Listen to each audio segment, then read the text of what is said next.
Student and visitors, मैं आज आपको रिमाइंडर के पोर्शन में एक डिफरेंट टाइप का क्वेश्चन एग्जाम्स में पूछा जाता है। जैसे क्वेश्चन यहाँ पे दिया हुआ है, ये find the remainder of 14 to the power 79 by 11। तो इस क्वेश्चन को हम कैसे सॉल्व करेंगे मैं आज डिस्कस करूंगा। तो first of all what you have to do, just write step first.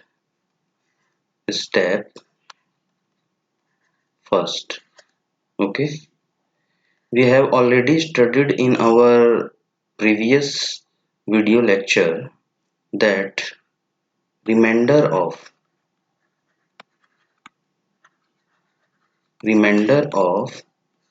x plus a to the power n by x is equals to remainder of a to the power n by x। Okay, तो यहाँ पे दिया हुआ है 14 to the power 79 by 11, so we can write this as 11 plus 3 to the power 79 by 11। तो इसका reminder क्या हो जाएगा? अगर इससे कंपेयर हम करें, तो इसका रिमाइंडर क्या हो जाएगा? मीन्स वी कैन राइट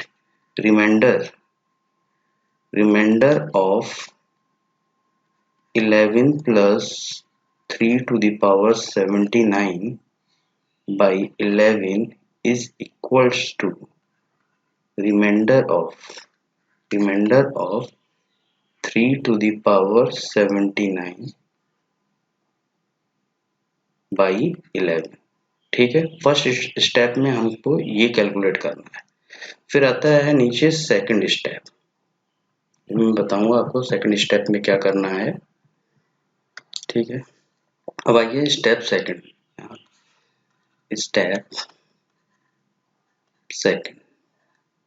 यहाँ पे आपको कैलकुलेट करना है कि 3 की वो कौन सी पावर होगी जिसमें 11 से डिवाइड लगाएं तो रिमाइंडर 1 मिले। So find what power of 3 when divided by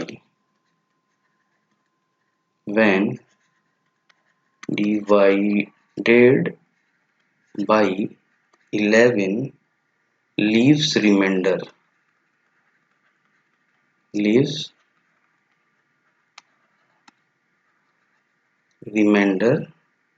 1। ये हम क्यों फाइंड आउट करते हैं? हमें साइक्लिसिटी फाइंड आउट करनी होती है।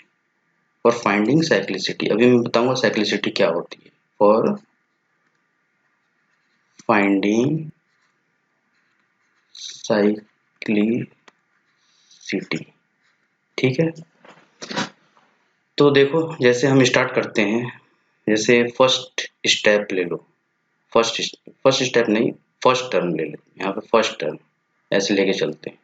अगर हम 3 टू द पावर 1 में 11 का डिवाइड लगाते हैं तो रिमाइंडर क्या आ जाएगा? 3 to the power 11 equal to, यहाँ पे 3 रिमाइंडर आएगा। जब न्यूमरेटर डिनोमिनेटर से छोटा होता है तो रिमाइंडर न्यूमरेटर को ही लिख देते हैं। अगर न्यूमरेटर डिनोमिनेटर से बड़ा होता है तो डिवाइड लगा के रिमाइंडर निकालते हैं। ये सभी को मालूम होगा। ये आ गया रिमाइंडर आपका, ठीक है। अब दूसरा term, second term, first term हो गया 3 टू द पावर 2 में 11 को डिवाइड लगाओ, ये क्या हो जाएगा? 3 इंटू 3 बाई 11 यानी 9 बाई 11। तो रिमाइंडर क्या आ जाएगा? यहाँ पे 9 आपका रिमाइंडर आ जाए, ठीक है। ऐसे ही हम 3 टू द पावर क्यूब में देख लेते हैं।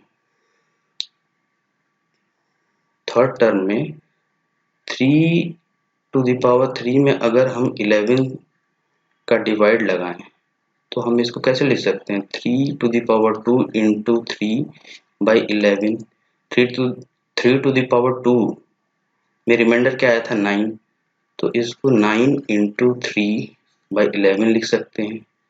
मतलब इस पोर्शन का हमें रिमाइंडर निकालना है। ये 27/11 हो जाएगा, तो रिमाइंडर क्या जाएगा यहाँ पे 5 रिमाइंडर आ जाएगा। ठीक है। अब फोर्थ टर्म में हमने देखा 3 टू द पावर 4 को जब 11 से डिवाइड लगाओ तो रिमाइंडर क्या आएगा। इसको मैं 3 to the power 3 to the power 3 into 3/11 लिख सकता हूँ। 3 टू द पावर 3 में रिमाइंडर 5 आया था। ठीक है, तो इसको मैं 5 इंटू 3/11 लिख सकता हूँ, यानी ये 15/11, यानी यहाँ रिमाइंडर क्या आ जाएगा 4 आ जाएगा रिमाइंडर। ठीक है। ऐसे ही फिफ्थ टर्म में 3 टू द पावर 5 में जब आप 11 से डिवाइड लगाते हो तो रिमाइंडर फाइंड आउट करना। तो मैं इसको 3 to the power 4 into 3 when divided by 11 ऐसे लिख सकता हूँ। 3 टू द पावर 4 में क्या रिमाइंडर आया था 4 आया था, तो यहाँ पे मैं 4 इंटू 3/11 लिख सकता हूँ। इसमें रिमाइंडर क्या आ जाएगा 12/11, यानी 1 रिमाइंडर आ जाएगा। ठीक है, यहाँ पे हमें ये वाला टर्म ही निकालना था 3 टू द पावर 5। मतलब हम तब तक डिवाइड करते रहते हैं 3 टू द पावर 3 की पावर को जब तक हमें रिमाइंडर 1 ना मिल जाए। ठीक है, 1 ना मिल जाए। अब जैसे देखो मैं 6 टर्म की बात करूं, अगर 3 टू द पावर 6 को 11 से डिवाइड कर रहे हो तो रिमाइंडर क्या आ जाएगा। इसको 3 टू द पावर 5 इंटू 3/11 लिख सकता हूँ। 3 टू द पावर 5 के केस में रिमाइंडर क्या था 1 आया था। 1 इंटू 3/11 यानी 3/11, रिमाइंडर क्या होगा 3, रिमाइंडर 3 हो जाएगा।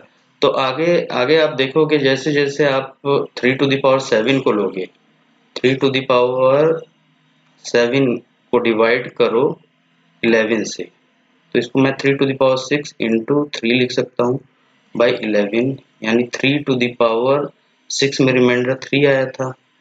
3 इंटू 3 लिख सकता हूँ इसको बाई 11, यानी 9/11 इसको 9 रिमाइंडर। ठीक, तो हम देखेंगे जैसे जैसे हम बढ़े जाएंगे तो ये साइकिल 3 टू द पावर 5 के बाद 3 टू द पावर 5 के बाद दोबारा से रिपीट होने लगेगी।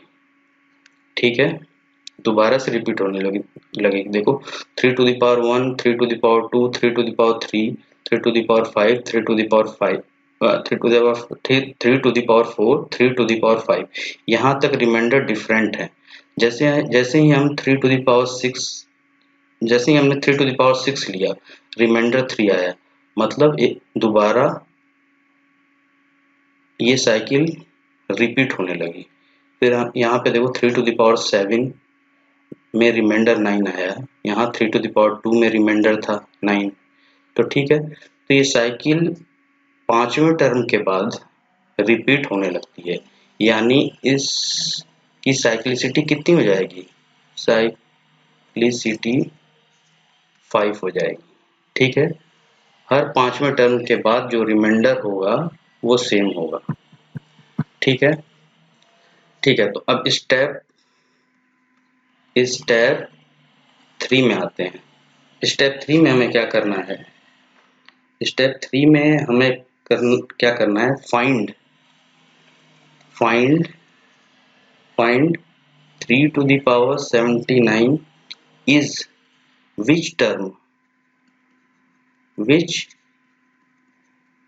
term of the cycle।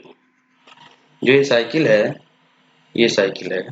ये देखो यहाँ पे ये एक साइकिल हो गई पूरी, ये एक पूरी साइकिल है। इस साइकिल का कौन सा टर्म है 3 टू द पावर 79। इस साइकिल का, ये जो साइकिल पूरी दी है, इस साइकिल का कौन सा टर्म है, पहला टर्म, दूसरा टर्म, तीसरा, चौथा या 5वां टर्म, ये हमें फाइंड आउट करना है।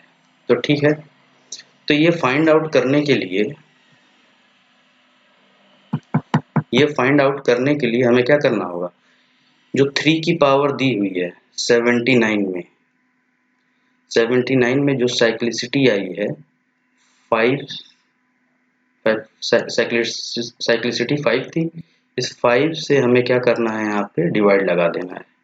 तो यहाँ पे 5 आ जाएगा, 2 9, ठीक है। यहाँ पे 15 25, यहाँ पे 4 आ जाएगा। यानी ये जो 3 टू द पावर 79 है वो साइकिल का 4th टर्म है, ठीक है, 4th टर्म है। अब 4th टर्म में रिमाइंडर क्या आया है ये हमें देख लेना है, वही आंसर होगा। जैसे यहाँ पे हम देखें तो 4th टर्म ये है, 4th टर्म ये है। 3 टू द पावर 4 को जब 11 से डिवाइड कर रहे हैं तो 4 आ रहा है, तो रिमाइंडर क्या हो जाएगा, यानी 3 टू द पावर 79 को जब 11 से डिवाइड करोगे तो रिमाइंडर जो आएगा आपका, रिमाइंडर जो आएगा वो क्या होगा, 4। यही आपका आंसर आ जाएगा, ठीक है। समझ में 3 स्टेप में इस क्वेश्चन को सॉल्व कर सकते हैं हम लोग, ठीक है। तो नेक्स्ट वीडियो में मैं और भी क्वेश्चन लेकर के आऊँगा, डिफरेंट काइंड ऑफ क्वेश्चन लेकर के आऊँगा और आपके उसके एग्जैक्ट सॉल्यूशन बताऊँगा। अगर आपको ये वीडियो अच्छा लगे तो लाइक कीजिए, शेयर कीजिए, सब्सक्राइब कीजिए। और नेक्स्ट वीडियो अगर आप देखना चाहते हैं तो हमारे यूट्यूब चैनल को सब्सक्राइब कीजिए। Thank you very much.